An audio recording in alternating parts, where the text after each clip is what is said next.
Hi friends, നമ്മൾ 90s പിള്ളേർ ഇതുപോലത്തെ മിഠായി കഴിക്കാത്തവരായിട്ട് ആരുമില്ല അല്ലേ. ഇത് ശരിക്കും മിഠായി അല്ല കേട്ടാ. ഇത് ഞാൻ വീട്ടിൽ തന്നെ ഉണ്ടാക്കിയിട്ടുള്ള ഒരു എയർ ഡ്രൈ ക്ലേ കളർ ചെയ്തതാണ്. അപ്പോൾ അതിൽ ഞാൻ റെഡും ബ്ലൂവും ഒക്കെയാണ് കൊടുത്തിട്ടുള്ളത് കേട്ടോ. ഒരെണ്ണം കളർ ചെയ്യാണ്ട് അങ്ങനെ തന്നെ വെച്ചിട്ടുണ്ട്. സത്യം പറഞ്ഞാൽ എനിക്ക് പെയിൻറ്റിങ്ങും വരയ്ക്കാനൊക്കെ ഭയങ്കര ഇഷ്ടമാട്ടാ. പക്ഷേ ഇതുപോലെ ക്ലേ വെച്ചിട്ടുള്ള കാര്യങ്ങൾ ഞാൻ ഇതുവരെ ചെയ്ത് നോക്കിയിട്ടില്ല. ഞാൻ ആദ്യമായിട്ടാണ് ഈ ക്ലേ ഉണ്ടാക്കുന്നത് തന്നെ. ഞാനിത് ഉണ്ടാക്കാൻ സ്റ്റാർട്ട് ചെയ്തപ്പോൾ വിചാരിച്ചു ഇതിൻ്റെ ലാസ്റ്റ് എന്താവണാവോ എന്ന് വിചാരിച്ചിട്ട് ഞാൻ അങ്ങനെ ഇരിക്കുന്നു. പക്ഷെ അത് അടിപൊളിയായിട്ട് തന്നെ ക്ലേ ആയിട്ട് കിട്ടിയിട്ടുണ്ടായിരുന്നു കേട്ടോ. അപ്പം അതിലൊരു കളറും കൂടിയും ചേർത്തിട്ട് ഞാൻ ഈ യെല്ലോയും റെഡും ആണ് വിചാരിച്ചത്. യെല്ലോ ഇല്ലാത്തതുകൊണ്ട് ഞാൻ ബ്ലൂ ആക്കിയെന്ന് മാത്രം. പക്ഷെ ബ്ലൂ കളറും അടിച്ചപ്പോൾ നല്ല ലൈറ്റ് ബ്ലൂ ആയിട്ട് നല്ല രസമായിട്ട് വന്നു കേട്ടോ.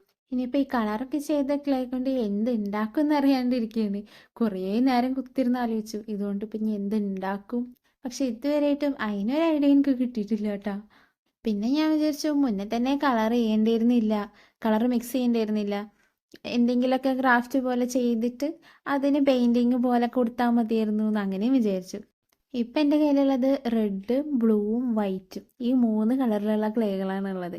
ആ വൈറ്റ് നമുക്ക് ഏതെങ്കിലും നേരെ കളറും ആക്കാം. ഈ 3 കളർ വെച്ചിട്ട് എന്തെങ്കിലും ഒരു ക്രാഫ്റ്റ് ചെയ്യാൻ പറ്റുമെന്ന് നിങ്ങളൊന്ന് കമൻറ്റ് ചെയ്യട്ടോ.